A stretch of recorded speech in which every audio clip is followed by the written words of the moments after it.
Hey there everybody, MilkNyte here, and welcome to a fourth part of Mario Kart 64 Amped Up. In case anyone's wondering why I'm doing a fourth part, this is pretty much the Cliff Notes video of what this Romhack has left over to offer. So I'm going to quickly show you all that the fourth cup is literally just a copy-paste. I'm not going to go through it, but you'll know what I mean the moment I load it up. It'll start with greens, I believe. Yep, it just starts up with greens right away, as you can see. Which is literally just a carbon copy of the entire cup. It's literally the third cup spread over as the fourth. The ROM hacker, I guess, just thought the copy pasting would be a good placeholder. I don't know if he actually decided or she decided to do a fourth cup, but I guess not. Which is fine. I mean, this Romhack is what it is. So, yeah, you got coin mode that we messed around with. You got your mirror mode, which mirrors the courses. I don't really need to explain that. You got your all cup mode, and you got your multiplayer. Also, you can choose to love this mod if you do. A little doggo at the bottom pops up, which is kind of neat. Pointless, I know, but it's a thing. So we can go to the multiplayer, and it says that you can put bots in, which is interesting. There's also a practice mode and the fly cam. We'll play around with the other options in a moment. But we're going to load up the multiplayer and see what happens. So.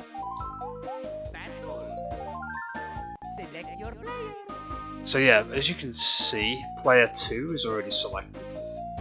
I can also select Luigi as well. For the old purpose of this, we're going to pick Mario for once. Now there's a little problem with the bots. You're probably going to understand what the issue is in a minute. They're not programmed. Well, that's a bit cruel of me. They're not programmed for versus mode, so unfortunately you're not going to be able to play versus mode against a bot because, well, why would you? The bot doesn't know how to drive or move or whatever. I think you can drive through them. Yeah, you can. And you can hit them and get their balloons off them like usual. But yeah, the bots are not made for versus mode, unfortunately. Well, they're not made for battle mode, I should say. Versus? They are made for versus, as far as I know. So if you're going to play with bots and you want to, for whatever reason, play it, you can. For the purpose of this, we'll just pick a Mushroom Cup.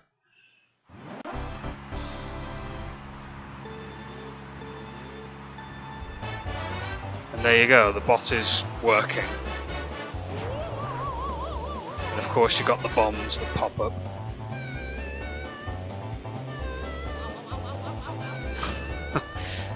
The bots are kind of okay. They're reasonably well programmed for the versus mode.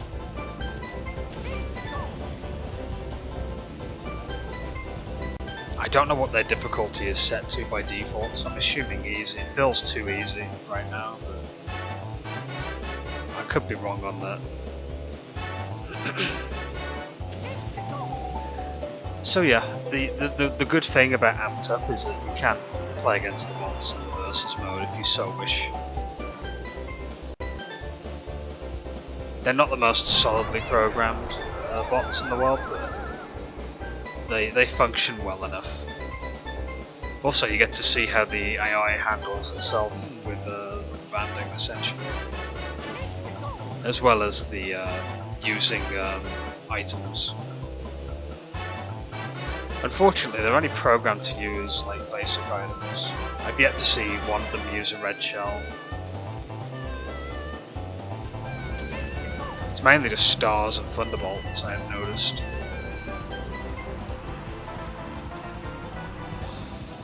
And this works with 4-player mode as well. So if you want like 3 other bots going at it, you can.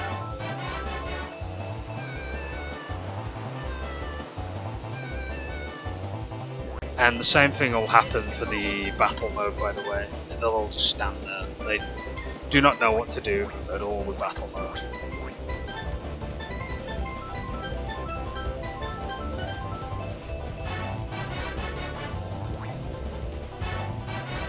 Let's see if he guides past the bananas. He didn't get the last one out of the way with. And I think a bomb hit him on the last part too. Then he can just change course, change driver. So if you want matches against the CPU, the option's there. It's rather pretty alright, you know.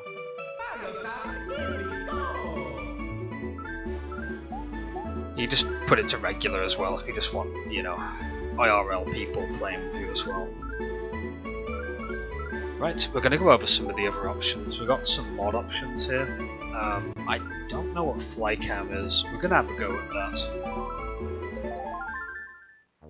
What I'll do is I'll just load up the time trial. Play as Ouija this time, as I always do. And ghost data is savable in this one, I believe.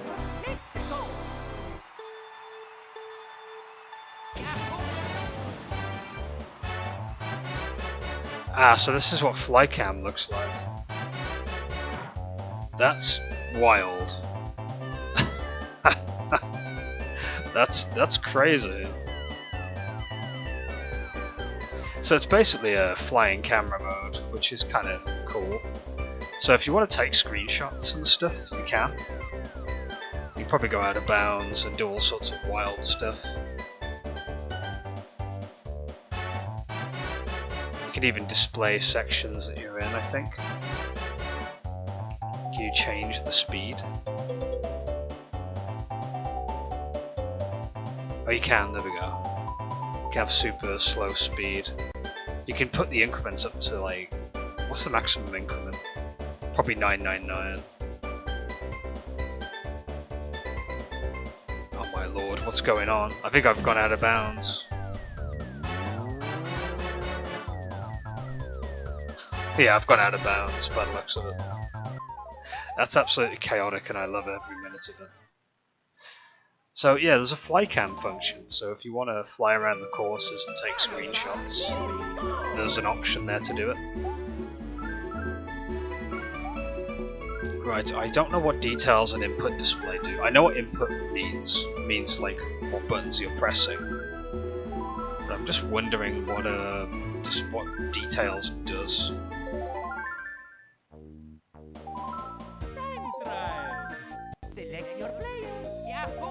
Let's find out, shall we? I'm just using the first course of the first cup because it's easier. Oh, it shows like angle placement. That's pretty sweet.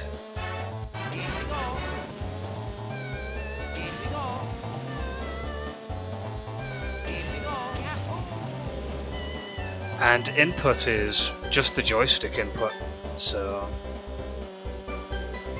that's pretty interesting, I guess. I wonder if you can have the input turned on for the mods and see what their inputs are like. You probably can.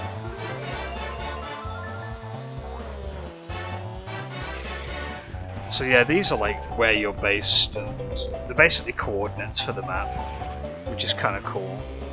If you're really into the programming stuff and you want to see certain coordinates on certain tracks, then that option's there too. Sadly, I'm not a programmer, so this stuff is kind of useless to me, but the option's there if you're so inclined to. We're almost done here. I'm going to see if there's any other options that I've left out of this video.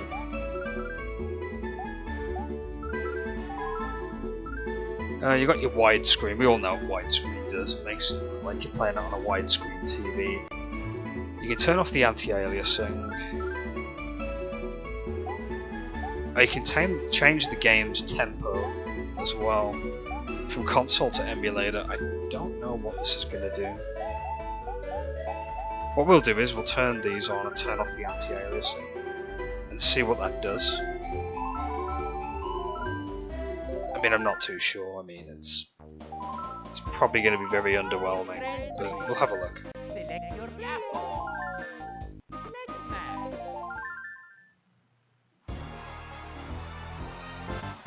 Oh, the little love hearts at the top of the screen, because we love the mod so much.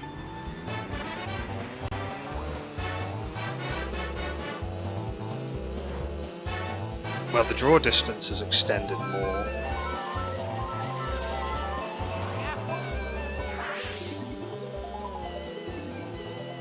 The user interface has disappeared though. Maybe that's what that option does. It looks more than likely. What option was that again? Let's let me have a quick look. Game tempo to emulator just changes the speed, I guess. I failed to notice any difference there, really. I'll put my anti-aliasing back on. We'll have a look at what widescreen mode looks like. I mean, it's practically the last option to have a quick look at.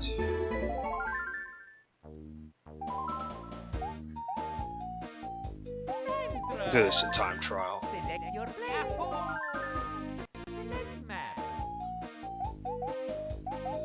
I like how it just says empty course.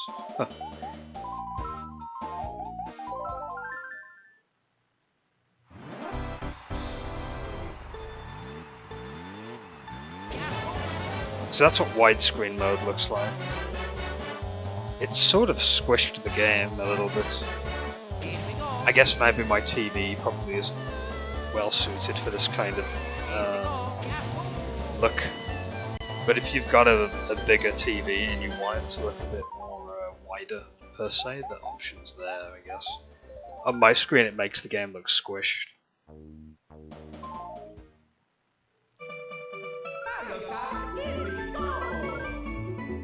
Not bad though, I liked the options. They're pretty alright. I mean, there's something there to play around with and give you the feel that you want. Obviously we all know what split screen does. You can change the horizontal or vertical one, which is pretty nice.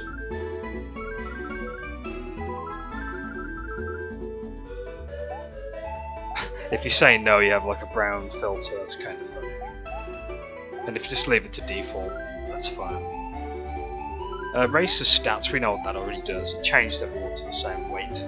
That way you can't like bash into anyone and skid out essentially. Yeah, not bad. Definitely enjoyed playing through Amped Up. Like I said, I'll leave the link in the description for this mod, so you can patch it yourself and have a good old blast with it. Anyway, that's pretty much going to be it for now. Thank you very much for watching, and yeah, hope you have a good day and have fun playing this wonderful Romhack if you get your hands on it. Until then, ciao for now everyone.